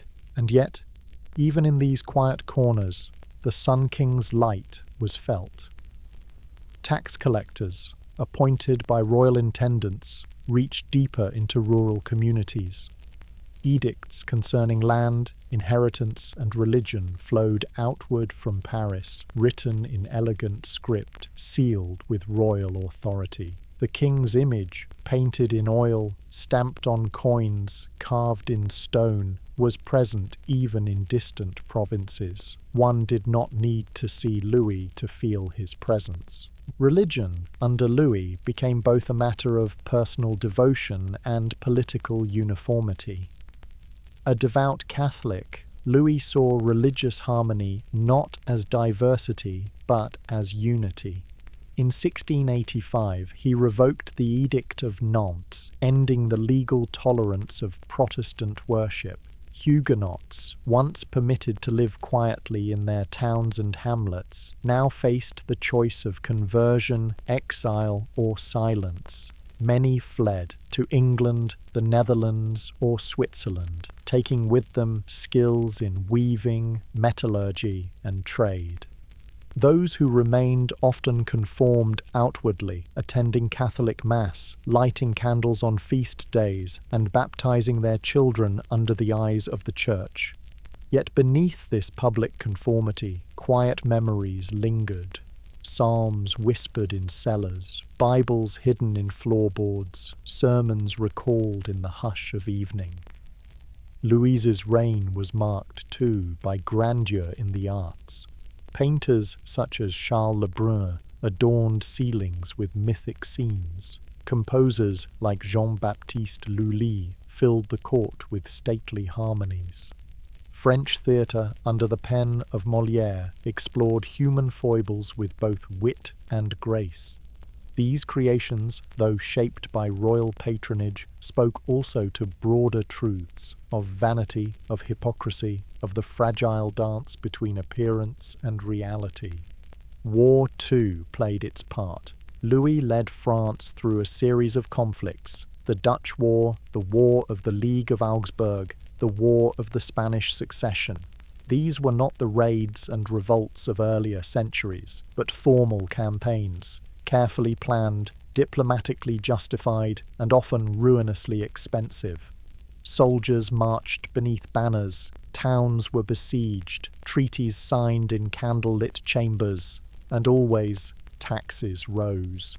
For the peasantry, war brought not glory but burden. Fields were stripped to feed armies, sons conscripted, labour diverted, and yet life persisted. Women tended farms in absence, children learned their letters from village priests. The earth, though bruised, yielded grain once more. By the early 18th century, Louis was an aging king. His family had thinned. He outlived his son and grandsons. The Palace of Versailles, once bright with ceremony, grew quieter. He rose each day, performed his rituals, issued edicts, and prayed. His reign, now the longest in European history, had become not just a government, but a rhythm, steady, golden, and at times burdensome. When he died in 1715, after 72 years on the throne, France paused. His great-grandson, a child, inherited the crown. The court whispered, the country sighed. Versailles, though still splendid, no longer pulsed with the same intensity. And yet, Louis's legacy lingered, not in battles won, but in institutions built, in laws codified, in language refined, in the very idea of France as a unified state, centralized, proud, and ordered. His image remained, not just in paintings, but in the structure of society, the cadence of the court, the expectation of governance. To live in the age of Louis XIV was to inhabit a world of appearances and substance, of control and continuity. A world where a king shaped a country not by decree alone, but by presence, constant, deliberate, and deeply woven into the lives of his people. As the 18th century unspooled, thread by thread, the Kingdom of France moved forward with a quiet momentum, its machinery of monarchy polished, its structures long-standing, its society poised, but not yet stirred. The reign of Louis XIV had cast a long and luminous shadow. His successors, Louis XV and Louis XVI, inherited not only the crown, but a world shaped by ornate etiquette, intricate administration, and an unspoken sense that things would, more or less, continue as they had. And for many they did. The court at Versailles retained its choreographed splendor, though its brilliance dimmed slightly with time. Under Louis XV, elegance endured, yet gravity waned. A more intimate court culture emerged, less concerned with state theatre, more with private salons, with conversation, and with subtle influence. Women of wit and learning, Madame de Pompadour foremost among them, hosted gatherings where diplomacy and poetry mingled over tea and polished parquet floors. Fashion flourished. Silk gowns with delicate embroidery, powdered wigs, and snuff boxes adorned with pastoral scenes. Portraits were painted with softened brushstrokes, echoing a vision of life not quite real, an ideal of order, leisure, and polite charm. The Enlightenment flickered into these rooms, not as rebellion, but as a murmur. Voltaire, Diderot, Rousseau, names known, sometimes welcomed, sometimes watched. Yet while the aristocracy danced minuet steps across marble floors, the world beyond the palace gates moved to another rhythm, slower, heavier, and quietly discontent. France remained a deeply agrarian country. Around 4/5 of its population lived in rural communities, tethered to the land by tradition and necessity. Villages remained the heart of daily life. Clusters of cottages around a church, a well, a market square. Seasons governed everything. Wheat was planted, harvested, threshed. Grapes pressed into wine. Children gathered eggs, women churned butter, and men mended tools or tended livestock. Religion still offered structure. Sundays were marked by mass, feast days by processions. Baptisms, weddings, and funerals anchored families to time and place. The priest, often one of the few literate men in the village, remained a figure of quiet authority, his sermons mingling scripture with local concerns. The rhythm of bells continued to measure the days, matins, vespers, the Angelus at dusk, yet cracks were visible. The burden of taxation pressed increasingly on those least able to bear it. The nobles and clergy, shielded by centuries of privilege, paid little in direct taxes, while the peasantry and the growing middle class, the tiers état, shouldered the state's rising costs. Tithes to the church, dues to local lords, and a bewildering array of tolls and fees made the simple act of living feel heavier with each passing year. The monarchy, though respected, began to feel remote. Louis XV, known as the Well-Beloved, gradually lost public affection through perceived indulgence and indecision. His successor, Louis XVI, more earnest but less assured, inherited a realm financially strained by years of war, notably the costly involvement in the American Revolution, and a public increasingly aware of the disparities in wealth and voice. Printing presses, now more numerous and lively, brought news and ideas to a wider audience. Pamphlets questioned old structures with polite wit or pointed satire. Newspapers, though censored, conveyed rumours and reformist hope. The Encyclopédie, edited by Diderot and d'Alembert, compiled knowledge in a manner both exhaustive and subversive, presenting learning as a tool not of hierarchy, but of shared enlightenment. In towns and cities, the bourgeoisie grew more prominent. Merchants, lawyers, doctors, and artisans formed a class that was literate, ambitious, and often frustrated. They read Montesquieu on the separation of powers, Voltaire on tolerance, Rousseau on liberty. Their salons and coffee houses became places of conversation where politics and philosophy mingled with everyday concerns. Paris itself was changing. Streets still narrow and crowded in parts, but increasingly adorned with cafes, theatres and gardens. The Palais Royal became a centre of both fashion and ferment. People gathered not merely to shop or stroll, but to discuss, and sometimes to dissent. Still, few envisioned revolution. Reform, perhaps. A more balanced tax system. Greater voice for the Third Estate. But the idea of overthrowing monarchy, of unseating the centuries-old structure, remained, for most, unspoken. Life, though hard for many, was known. Customs, though uneven, were understood.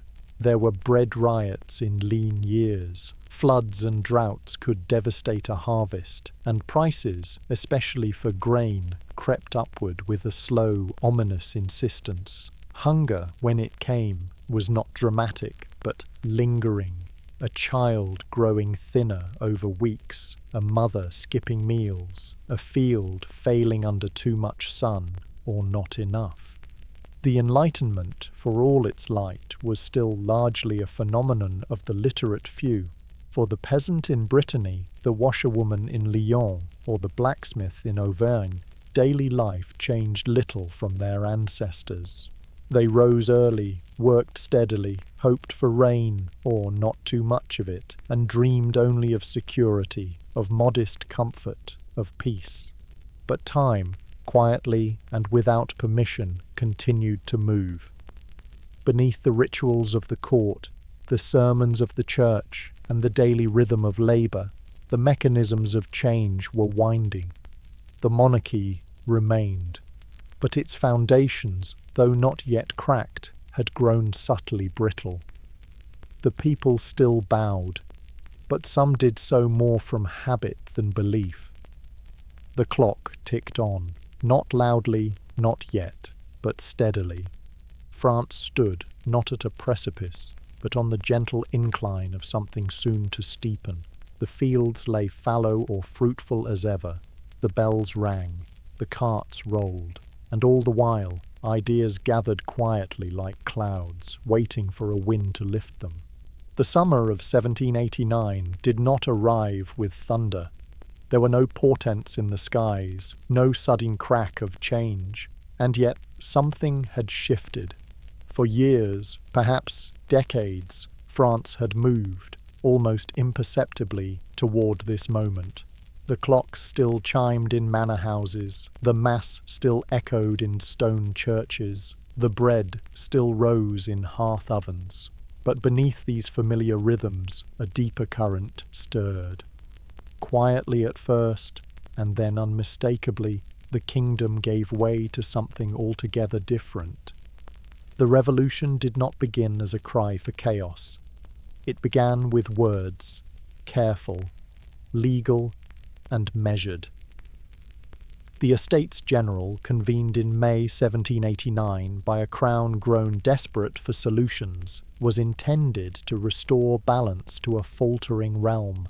It brought together representatives of the three traditional orders, clergy, nobility, and commoners.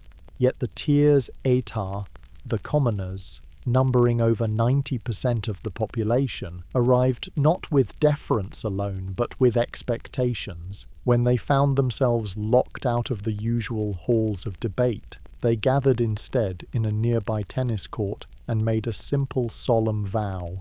They would not disband until they had written a new constitution.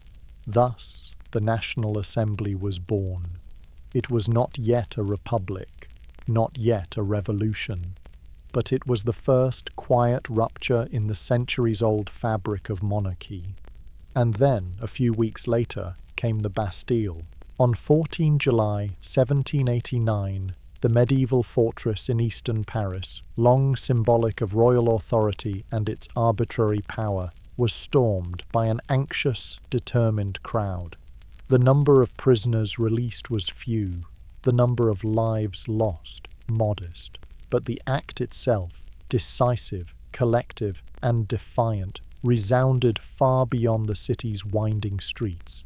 The king's silence in its aftermath spoke volumes. Something had been torn, gently but unmistakably. In the months that followed, the countryside awakened in its own way. Rumours swirled of brigands, of noble plots, of secret armies.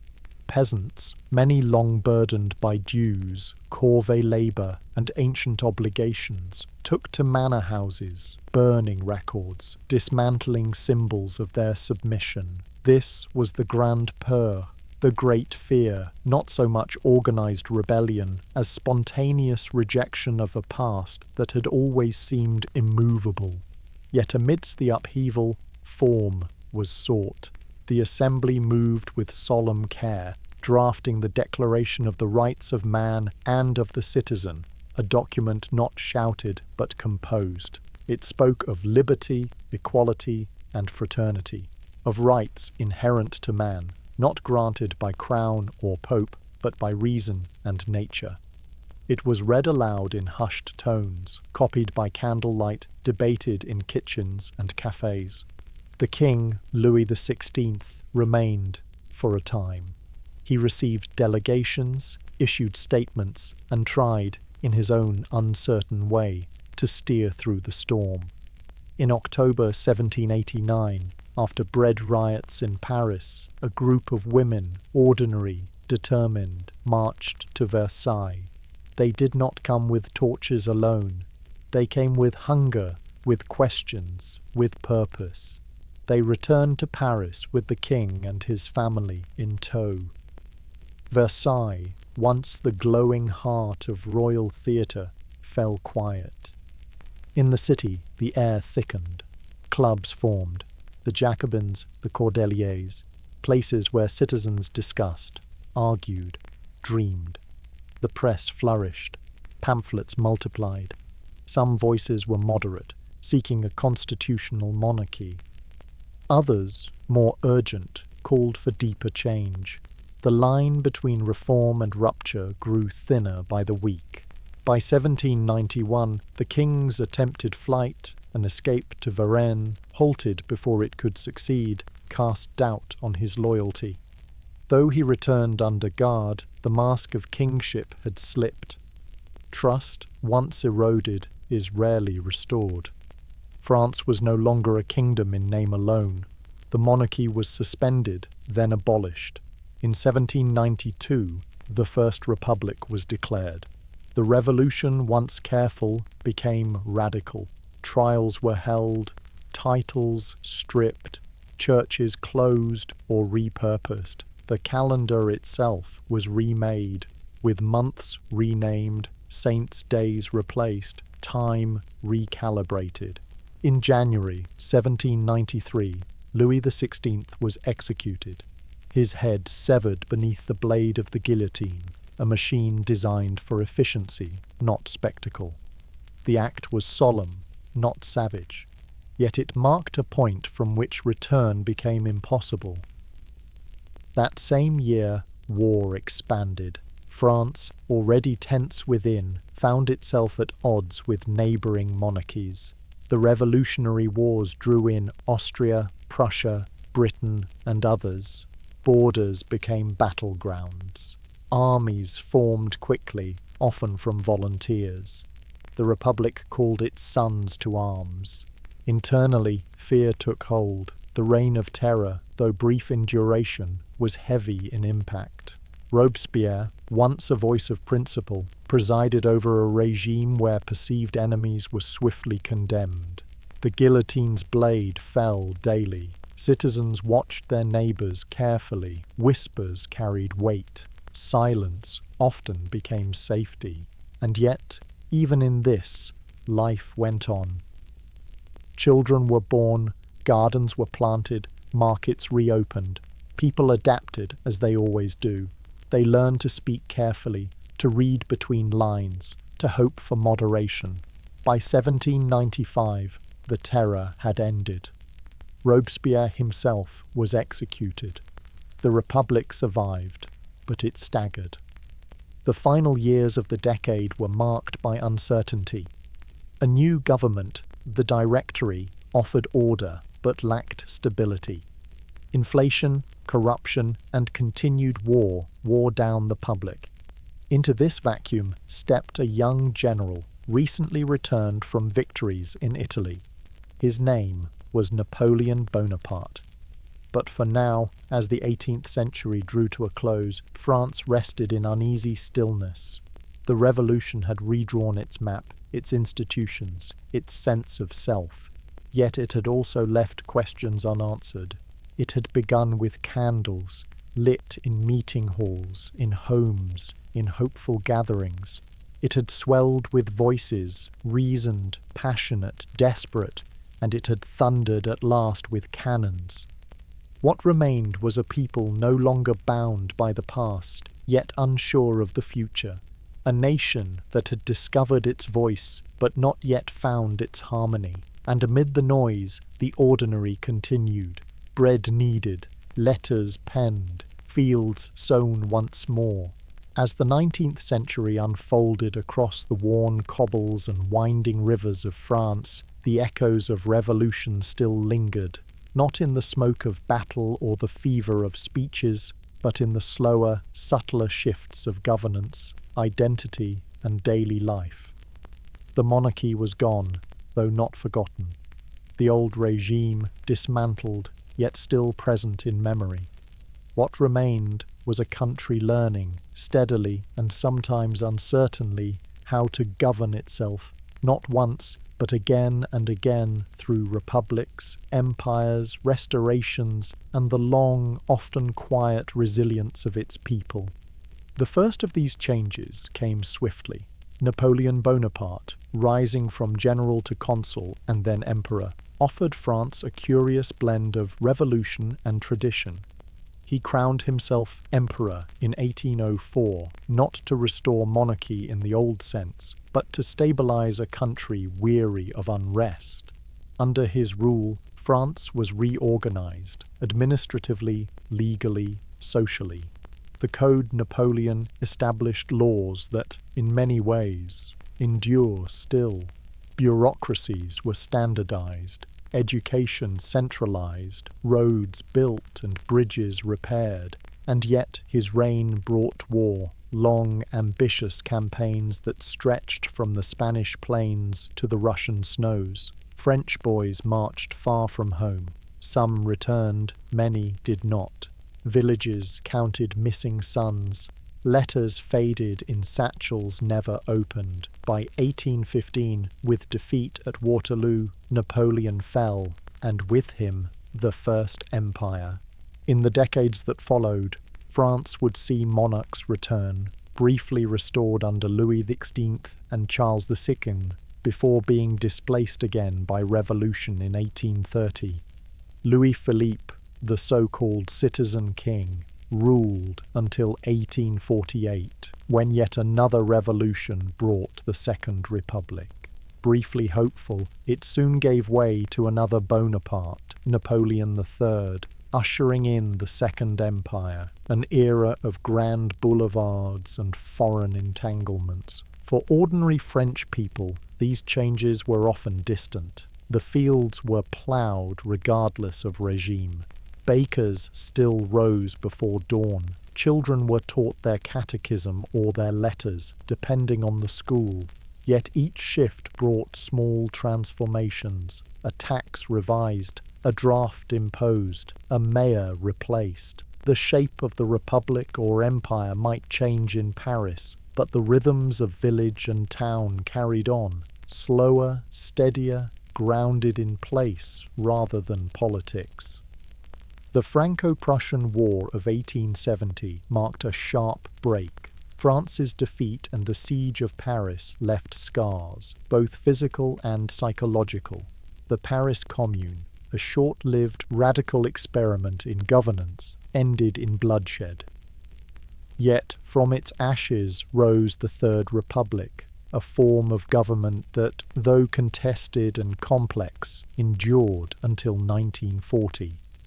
The Third Republic brought with it a measured optimism. Universal male suffrage was reinstated. Secular education expanded. Railways connected distant provinces. Towns acquired post offices, schools, town halls. The tricolour flag flew not only in Paris but from village squares in Brittany, Provence, and the Ardennes. Children recited lessons about la patrie, the homeland, about liberty, equality, and fraternity. A quiet civic identity took root. And yet, France remained a land of contrasts. While Paris buzzed with modernity, electric lights, cafes, exhibitions, the countryside moved at a gentler pace. Oxen still pulled carts. Markets met weekly. Old dialects lingered. The church, though now separate from the state after the 1905 law on laïcité, continued to baptize, marry, and bury generations with quiet consistency. Then came 1914. The First World War was not merely a military conflict, but a rupture in the very rhythm of life. French soldiers, millions of them, were drawn into trenches that scarred the northeastern landscape. Towns near the front were destroyed. The countryside trembled under shell fire. Letters home, muddy and weary, spoke of comrades lost and time suspended. Entire villages lost their young men. Monuments to the fallen would later rise in nearly every commune. Lists of names chiselled into stone, often from the same few families. The war ended, but the silence it left behind was deep. The interwar years brought a fragile peace. France rebuilt, mourned, and tried to resume. Cafes reopened. The franc was stabilized. Art flourished. Impressionists, cubists, surrealists, all painting a world both beautiful and broken. But peace did not hold. In 1940, the German army occupied much of France. The government fled south to Vichy, collaborating with the occupiers in a complex and painful chapter.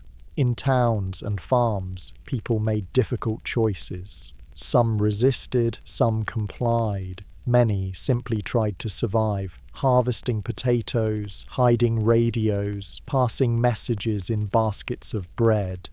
The liberation, beginning in 1944, was not a single event but a rolling restoration. Cities were retaken, villages celebrated, the tricolour reappeared. Charles de Gaulle emerged as a symbol of resilience, of French pride, not broken. Under his leadership, the Fourth Republic was formed, then replaced in 1958 by the Fifth, France's current republic, which still bears his imprint. Since then, the story of France has continued, not with grand revolutions, but through debates, elections, reforms. The country has faced challenges: decolonization, economic shifts, student protests, and more recently, globalization and questions of identity. Yet through it all, certain rhythms endure. Children still walk to school past village war memorials. Baguettes are still wrapped in paper. Church bells still ring even where pews sit mostly empty. Sunday markets bustle with chatter and cheese. Cafes hum with quiet conversation. And in libraries, museums, and kitchens, the memory of France, its revolutions, its republics, its quiet tenacity, continues. It is a country that has been many things: a monarchy, an empire, a battleground, a beacon. But perhaps more than anything, it is a place where the ordinary has always mattered, where change, however loud in the city, is absorbed slowly in the countryside, where history does not rush, but lingers, like the scent of lavender or the slow toll of an old bronze bell.